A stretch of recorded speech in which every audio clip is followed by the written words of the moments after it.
Time crystals in quantum computing. Find out what happened in Google's quantum computer in this video, and how it will forever change what we perceive of the fourth dimension. Let us start on what it really is: time crystals. What is a time crystal? When you make time crystals, they are like regular crystals in that they are made of structures of atoms that are the same all over again. This type of pattern doesn't repeat across 3 dimensions of space. Instead, it changes over time in a certain way. Nobel Prize winner and physicist Frank Wilczek came up with the idea for this strange phase of matter in 2012. He said that it might be possible for atoms to change over time even though they were at their lowest energy, like a superconductor can theoretically carry an electrical current while at its lowest energy state. There is no way they could run out of energy, making them sound like a perpetual motion machine, but this isn't the case. It isn't possible to make things like this, which some think makes time crystals a no-go area. These repeating crystals can't be connected to anything that could use them to do valuable work, so they don't break any laws. It isn't clear how a crystal might be used, whether to keep time or run computer programs. A time crystal is something that we could make. Since Wilczek made his prediction, many people have done experiments that show atoms behaving in ways that could make a time crystal. University of Maryland and Harvard University used a method proposed by Berkeley researchers in 2016 to show how time crystals behave in real life. Using a laser, they set a chain of entangled particles in motion and looked for a pattern that looked like the material was out of balance, just like time crystals should. It was thought that quantum entanglement might make it possible for a group of particles to change a property like the spin at a distance, meeting the definition of a time crystal without adding energy. How similar are your time crystals to them in perpetual motion machines? The time crystals we saw in our experiment didn't get any energy from the pulses that made them move. This may be why they are often compared to machines that keep going.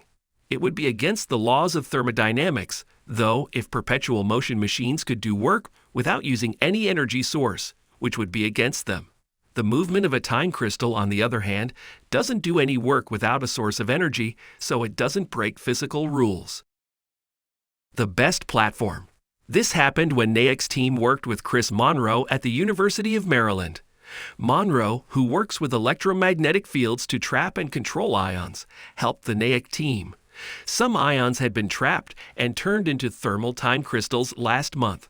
Its cyclical changes, like ions moving between 2 states, are almost impossible to tell apart from a real time crystal. However, this thermal time crystal is not a diamond. If the experiment ran long enough, it would eventually equilibrate and break down. Kamani, Sondhai, Mosner, and other people who worked with them left their jobs. If you had an ordinary computer, it would take 10,000 years to do the same thing. In 2019, Google said its Sycamore quantum computer had done it in 200 seconds. Researchers later came up with a way to make the computer's calculations go a lot faster. We learned that the Sycamore processor has all the basic parts we need to make the Flock-A time crystal by reading the announcement paper, Mosner said.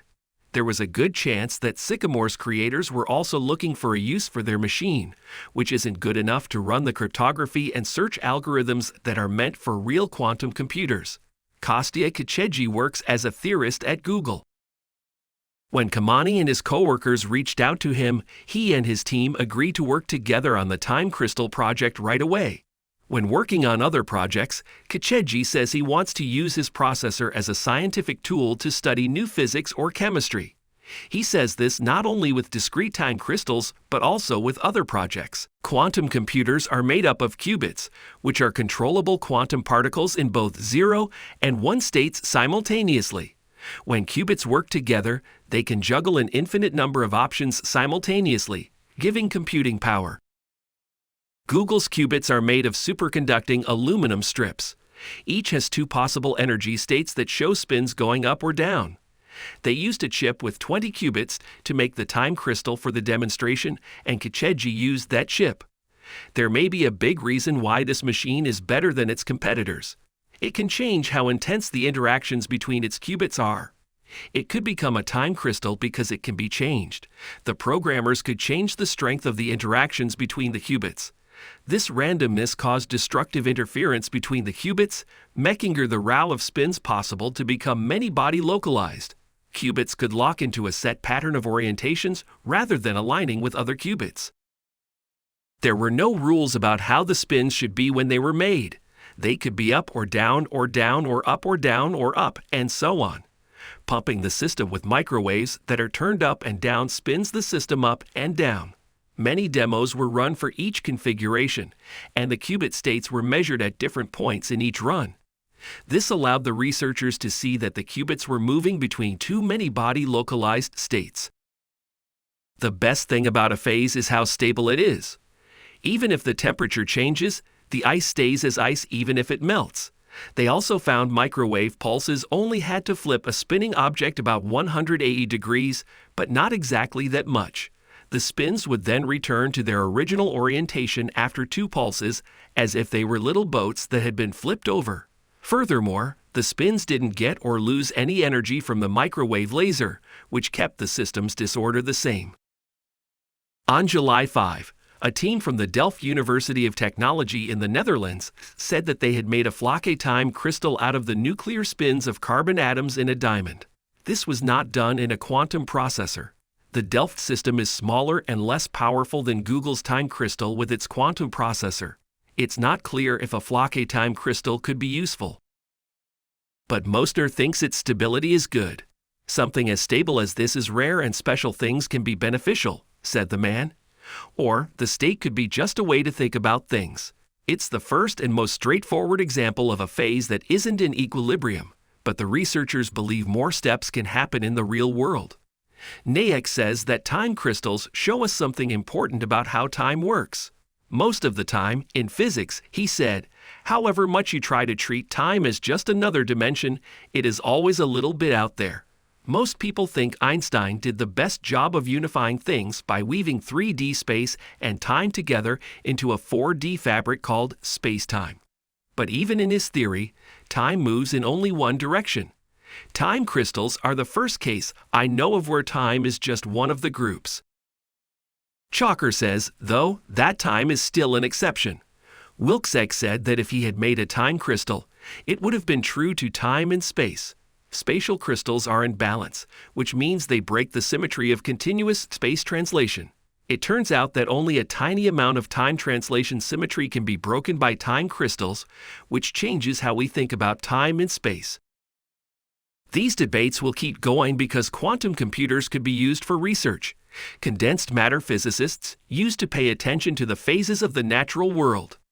Chalker said that the focus changed from studying what nature gives us to dreaming up new kinds of matter that quantum mechanics can help us make. What might time crystals be used for? Like ferromagnetism or superconductivity, a time crystal is an example of spontaneous symmetry breaking or a kind of order that comes out of nowhere. There are many different types of ferromagnets, which are smaller magnets with magnetic poles that point in the same direction. A state like this is said to break symmetry spontaneously because, in normal matter, the poles don't point in the same direction.